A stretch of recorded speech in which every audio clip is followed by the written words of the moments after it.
I'm Robert Paris, and we're back here for another Burlington Parks and Recreation COVID-19 update. Today we're at the upper soccer field here at Rahannis Park, and we're going to chat with Brendan Egan, the Burlington Parks and Recreation Director. So, Brendan, how you doing? I'm doing great, Robert. Thanks for inviting me out again. It's a beautiful day here at Rahannis Park. So first off, let's just talk a little about what's going on here at Rahannis Park with the paving project. So the engineering department came to us back in the spring or winter to talk about the possibility of doing these parking lots over at Rahannis Park. And for those people who have visited the park, will attest they were in much need of repair or replacement. So this is one of our very popular parks here in Burlington. Gets a lot of use with tennis courts, playground, dog park, soccer fields. So it was really a perfect project for us for this year, and it is coming along really well. Brendan, when will this project be completed? They're going to be working for the better part of May and June. We do have a end date of, I believe it's June 25th, because our summer program ramps up, and we really need to make sure that it's safe and the parking lots are passable for those programs. But currently, you know, the high school tennis team plays down here.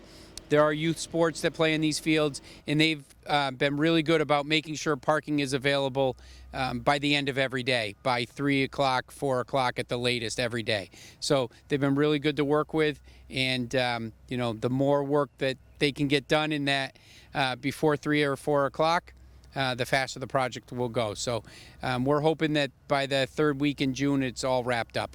So we're heading towards summer, and let's just talk a little about the summer programs and what's going to happen for that. So as everyone knows, the governor has loosened restrictions and then said there will be, you know, all restrictions will be lifted as of May 29th, which for the general public, that's very true, but there are still some restrictions on summer camps, recreation programs, things like that. So we've gone through the guidance as it's been laid out, but we also have to wait and have a discussion with our local Board of Health, which we have planned for next week, and just to make sure how we are planning to operate will be accepted by the local Board of Health.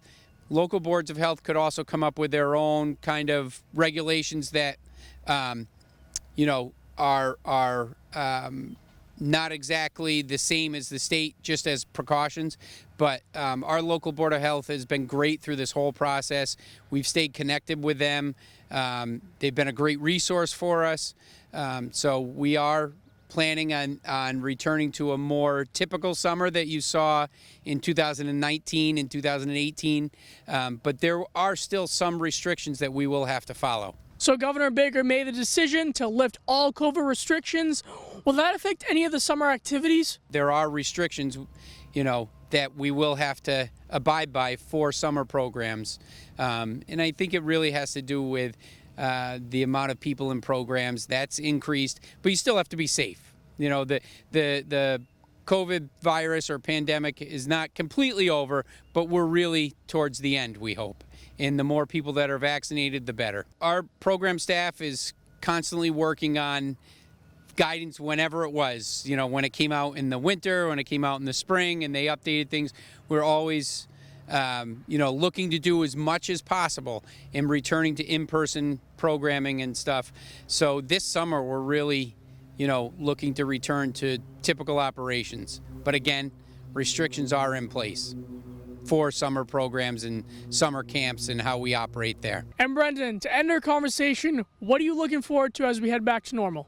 Getting rid of masks altogether. You know, for safety reasons, I know people are, you know, stores, you might have to wear them in stores and stuff, but just to see people's facial expressions again and to be able to walk around and in public without one on. And I think people's general spirits raising as well. I'm looking forward to that. So we're excited. Brendan, I want to thank you for coming on for another Burlington Parks and Recreation COVID-19 update. Thank you, Robert. I appreciate you inviting us out again, and maybe we'll do one more COVID review, and then we could look at a rec review in the summer.